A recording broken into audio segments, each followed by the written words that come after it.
Samskriti University for Excellence in Life, BTech Agri BSc Lateral Entry. So rappers boom నడిచింది ఒకప్పుడు. Even ఆ ర్యాప్ని అంత ఆడియన్ అంత ఓన్ చేసుకోలేకపోయి ఉంటే మీకు కూడా కొంచెం అంత ఆధారం దక్కేది కాదు. కరెక్ట్గా ఓన్ చేసుకున్నారు, మీ టాలెంట్ ఏంటో బయట షోకేస్ అయ్యింది, వెంటనే ఓన్ చేసుకున్నారు. నోయల్ ర్యాపర్ అనగానే నోయల్ ఆ టైంలో, తర్వాత యాక్టర్ అయ్యారు, ఈ రోజు ఈ స్టేజ్ దాకా వచ్చారు. సో ఇప్పుడు ఏమనిపిస్తుంది ఈ జనరేషన్ చూస్తుంటే, ఇంకా ర్యాపర్స్ ఇంకా కొత్త వాళ్ళు మీ కళ్ళ ఎదురుగుండా చిన్న చిన్న వాళ్ళు వస్తున్నారు, యూట్యూబ్లో కావచ్చు. దానికి ఇప్పుడు టాలెంట్ ఎవరికి ఎప్పుడు ఏ టైంలో హెల్ప్ అవుద్దో చెప్పలేం. లైక్ ఇప్పుడు హనుమాన్ కైండ్ అని ఒక అతను ఉన్నాడు, ఆయన ఇంటర్నేషనల్ లెవెల్కి వెళ్ళిపోయాడు, సాంగ్స్ పెద్ద హిట్స్ అవుతున్నాయి. సో అది కన్సిస్టెన్సీ డార్లింగ్. ఇప్పుడు నేను సినిమాలు అని చెప్పి నేను డైవర్ట్ అయ్యి ఇటు రాకపోతే ర్యాప్లో నా కెరియర్ కూడా బాగుండేది. కానీ నాకు యాక్టింగ్ అంటే చాలా ఇష్టం. అందుకనే నేను దాని మీద 100% ఫోకస్ చేయలేకపోయా. బట్ ఐ ఫీల్ గుడ్, ఎందుకంటే ర్యాప్ సీన్ ఇంత ఇవాల్వ్ అవ్వడం ఇక్కడ బెంగళూరులో బాగుంటుంది, బాంబేలో అయితే నెక్స్ట్ లెవెల్, క్రోర్స్లో చార్జ్ చేస్తున్నారు వాళ్ళు ఒక షో చేయడానికి. మన దగ్గర కూడా అది ఇవాల్వ్ అయితే చాలా బాగుంటుంది. ఎందుకు అవ్వదు బ్రో, తెలుగు వాళ్ళు కూడా అలా చేయాలి, మన వాళ్ళు కూడా అక్కడికి వెళ్ళాలి. ఇప్పుడు ఆస్కర్కి వెళ్ళినప్పుడు ఇండియన్ ఫిల్మ్ అని అన్నారు బ్రో. మన ర్యాప్లో కూడా ఇవాల్వ్ అవుతే మన తెలుగు వాడని గర్వంగా చెప్పుకుంటాం. సో డెఫినెట్లీ నేను ఇంకా బ్యాక్ టు బ్యాక్ సాంగ్స్ అయితే 100% చేస్తాను. నేను అది కూడా పొట్టేల్ సినిమా ప్రమోషన్కి వెళ్ళినప్పుడు ప్రతి చోట నన్ను పాడమని అడుగుతుంటే I felt happy. As an actor నేను వెళ్ళినా వాళ్ళు నా మ్యూజిక్ అడుగుతున్నారు, మీరు పాట పాడండి అంటే ఐ ఫెల్ట్ సో హ్యాపీ. అరే నేను ఎందుకు చేయలేదు ఇన్ని రోజులు అని నాకు కొంచెం బాధ కూడా అనిపించింది. ఇమ్మీడియట్గా వచ్చి నా ఓన్ ఖర్చులతో నేను సాంగ్ చేసి రిలీజ్ చేయడం జరిగింది. సో అప్పటి నుంచి I'm concentrating bro, I want to get back to music as much as I want to do good roles. అది. సో బేసికల్లీ మీరు డైలీ రొటీన్ పడుకునేటప్పుడు ఈ మ్యూజిక్ ఏమన్నా అనుబంధం ఉంటుందా? మ్యూజిక్ని పెన వేసుకుని పడుకుంటూ ఉంటారు అంటే వింటూనే నిద్ర పడుతుంది కొంతమందికి, లేచిన వెంటనే ఖచ్చితంగా ఒక ర్యాప్, ఒక సాంగ్, ఒక మ్యూజిక్ వినాలి, ఇలాంటి మూడ్ ఉంటుంది కదా చాలా మంది. అవును, డార్లింగ్ నాకు ఇష్టం. ఏవి వింటారు ఎక్కువగా? మీరు చేసిన మీ కంపోజిషన్ లోంచి వచ్చిన వాటిలో ఎక్కువగా విన్నది ఏంటి? మీరే కొంచెం మెస్మరైజ్ అవుతూ ఉంటారు. ఇప్పుడు ఒక పాట మీద వర్క్ చేస్తున్నానంటే ఆ 2-3 నెలలు ఆ పాట రిలీజ్ అయ్యే వరకు బాగా వింటా. ఆ పాట రిలీజ్ అయిన తర్వాత మళ్ళీ అంత వినను. ఎందుకు తెలీదు డార్లింగ్, ఐ డోంట్ నో. ఎందుకంటే అంతవరకు ఏంటంటే దాని మీద ఏమైనా వర్క్ చేయొచ్చు, ఒక్కసారి వెళ్ళిపోయిందా ఇంకా మన చేతిలో ఏం లేదు. అందుకని ఇంకా దాని తర్వాత పెద్దగా వినను. నాకు ఎప్పుడన్నా మూడ్ వస్తే నా అన్ని సాంగ్స్ ప్లేలిస్ట్ ఉంటుంది, ఒకసారి పెట్టుకొని వింటా. మనం ఎలా చేసాము, ఏంటి, ఏమేమి చేసాము అని చెప్పి వింటాను తప్ప ఐ కీప్ అ ట్రాక్. మొన్న F1లో OSTs చాలా బాగున్నాయి, ఇప్పుడు రెగ్యులర్ అవి వింటున్నా ఎక్కువ. సో తమిళ్లో క్రేజీ ర్యాప్స్ ఉంటాయి, సో హిప్ హాప్ అని కొట్టి తమిళ్, తెలుగు, హిందీ అలా వింటూ ఉంటా. అది. సో నా సాంగ్స్ అంటే ఇష్టం బ్రో, నాకు నా సాంగ్స్ అంటే చాలా ఇష్టం. నా ఇష్టం కాబట్టి రిలీజ్ చేస్తాను, లేదంటే అలా ఉండేవి. బట్ అంత రిలీజ్ అయ్యాక చెప్తున్నా కదా, ఫ్రీక్వెన్సీ తగ్గిపోతుంది. ఒక్కోసారి అయితే సాంగ్ ఇంకా రేపు రిలీజ్ అవుతుందంటే 10 times, 20 times, 30 times విని ఇంకేమైనా చేయొచ్చా అని ఆలోచిస్తూ ఉంటా. ఒకసారి రిలీజ్ అయిందా ఓకే. అది ఇప్పుడు ఈ ప్రమోషన్స్లో కావచ్చు, లేదంటే ఎక్కడైనా ఈ మీడియా ముందు కావచ్చు, ఎవరైనా ముందు కావచ్చు, ఎక్కువగా పాడిన ర్యాప్ ఏంటండి? అతిలి సతి ర్యాపే, ఎక్కడికి వెళ్ళినా ఒకసారి మళ్ళీ okay, rip it on now, break it down now, making the money to fake now, come on, sing it on now, break it down now, making the money to fake now, come on. Atili satay, atili satay, bad the beat, ripping the heat, the head, the sweat, the make you go crazy. He's mad, he's bad, he's making noise now, come on. Atili satay. So super. So basically ఈ rap అనే పదం తెలియకముందే మీకు ఎవరండి ఈ rap అనే పదాన్ని పరిచయం చేసింది? బ్రో ఇప్పుడు నాకు ప్రభుదేవ గారు అంటే చాలా ఇష్టం బ్రో. ఆయన మూవీస్ అన్నీ చూసేవాడిని. సో ప్రేమికుడు, బేసిక్గా డాన్స్ అంటే ఇష్టం, సో అన్నీ ఫాలో అయ్యేవాడిని. లవ్ బర్డ్స్ అనే మూవీలో నో ప్రాబ్లం అనే full fledged English rap song వచ్చింది. Safisa Golomela Sonomana check back, no chat, which you can come via chat. In Madras, Savadil make the Sabbath, the bomb on Pachi, one at for ever chance. అరే ఇదేంద్రా బాబు rap అసలు అదిరిపోయింది కదా అని చెప్పి goose bumps వచ్చాయి నాకు ఆ cinema చూసినప్పుడు. I was so excited. అక్కడి నుంచి ఐ స్టార్టెడ్ అసలు ఏంటి ర్యాప్ ఏంటి. అప్పుడు DD2 ఒకటే ఛానల్, అందులోనే ఇంగ్లీష్ సాంగ్స్ వచ్చేవి, DD1లో వచ్చేవి కాదు. అది కూడా దాని తర్వాత MTV, ఒక 1 hour మాత్రమే ఇంగ్లీష్ సాంగ్స్ వచ్చేవి. అలా ఐ స్టార్టెడ్ ఫాలోయింగ్. చాలా ఇంట్రెస్ట్ పెరిగింది. సో ఒక రకంగా Rahman garu has influenced me for that rap.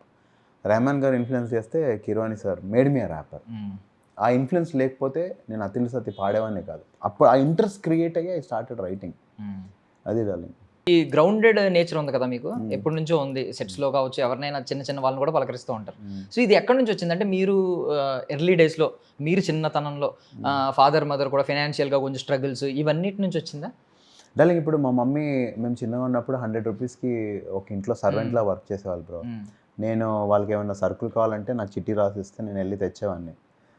మా నాన్న ఫెన్సింగ్ పనులు చేశారు, ఆటో నడిపించారు, ఐరన్ షాప్ నడిపించారు, ఏ పని వస్తే చేశారు గవర్నమెంట్ జాబ్ వచ్చే వరకు.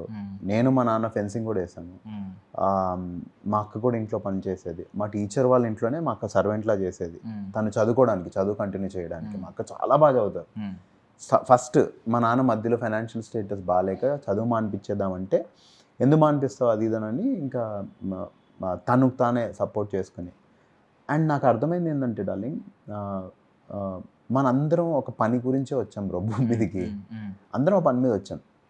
దేవుడి దయ వల్ల పొజిషన్స్ అటు ఇటుగా కొంచెం మారిండొచ్చు, కానీ మనిషి మారలేక. సో హాయ్ హలో అని పేరు పెట్టి పలకరించి వెళ్ళిపోవడంలో మనం మళ్ళీ కలుస్తాం లేదో తెలియదు దర్శన్. నేను నీతో ఉండే 5 నిమిషాలు 10 నిమిషాల్లో నేను బాగుంటే నాకు ఏం పోద్ది సొమ్ము, ఏమైనా అరిగిపోతాను నేను, నా బ్యాంక్లో డబ్బులు పోతాయి నీతో మాట్లాడిన సేపులో. So that's what I think. And నా స్వార్థం ఏంటంటే నా చుట్టుముట్టు ఉన్న వాళ్ళు హ్యాపీగా ఉంటే నా వర్క్ బాగా అవుతుంది అని నేను చాలా బిలీవ్ చేస్తాను. నా చుట్టుముట్టు ఉన్న వాళ్ళతో నేను బాగా మాట్లాడుకున్నాను, హాయ్ హలో చెప్పానంటే అందరూ అరే మన అనే ఫీలింగ్ వస్తుంది చూడు. నేను హెబ్బాతో అన్నాను కదా, నాకు తనే ఆల్రెడీ తెలుసు అందుకే నాకు వర్క్ ఈజీ అయిపోయింది అని, సేమ్ థింగ్. సో అక్వైంటెన్స్ వచ్చిందంటే మనకి ఈజీ అయిపోతుంది బ్రో వర్క్.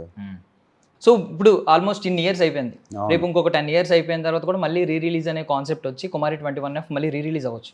మీకు ఏం గుర్తొస్తుంది ఫస్ట్ కుమారి 21F కన్నా? నాకు దేవుడు ఇంత ఎందుకు ప్రేమించాడని గుర్తొస్తుంది డాలి.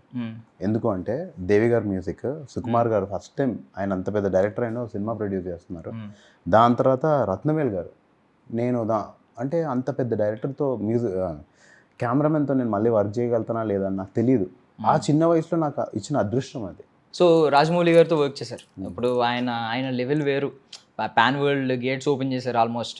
ఆయన గురించి ఎవరైనా ఇండియాలో ఏ మేకర్ అయినా ఏ హీరో అయినా నీకు ఎవరు డ్రీమ్ ఎవరితో కొలాబరేట్ అవ్వాలనుకుంటే ఫస్ట్ ఆయన పేరే చెప్తున్నారు. సో అలాంటి ఆయనతో మీరు ఎర్లీ డేస్లో వర్క్ చేసేసారు. ఈగ సినిమా కూడా మీకు బయట స్ట్రీమ్ చేసినప్పుడు, బయట స్క్రీనింగ్ వేసినప్పుడు హాలీవుడ్లో అందరూ కూడా అరిచారు. స్క్రీనింగ్లో అంతా కూడా మీకు మంచి డేస్ అయితే దొరికింది. ఏంటి ఆయన మేకింగ్లో ఉన్న మ్యాజిక్ ఏంటో చెప్పగలరా మీరు ఏమన్నా? బికాస్ మీకు మెగాఫోన్ పెట్టుకుని ఆయన టీచ్ చేసి చెప్పి ఈ సీన్ ఇలా చేయి, ఈ సీన్ ఇలా చేయని చెప్పారు. ఎవరైనా ప్యాషన్ ఉంటే పైకి వస్తారు బ్రో. ఒక వర్క్ చేయాలి ఆయనకు ఆ వర్క్ మీద తప్ప ఇంకోటి ఫోకస్ ఉండదు. అడ్డమైన వాటి గురించి ఆలోచించరు, ఎవరినైనా కిందకి లాగుదామని అస్సలు ఆలోచించరు. సో అలాంటప్పుడు పైకి వస్తారు బ్రో లైఫ్లో. మీకు మ్యాజిక్ ఆయన మేకింగ్ లేదన్నా కొంచెం ఒక ప్యాషన్. ఇప్పుడు డార్లింగ్ ఇప్పుడు ఈ సెట్ ఉంది, ఇవి ఇలా ఎలా పడితే అలా ఉన్నాయి, అలా ఆయనకి ఇష్టం ఉండదు.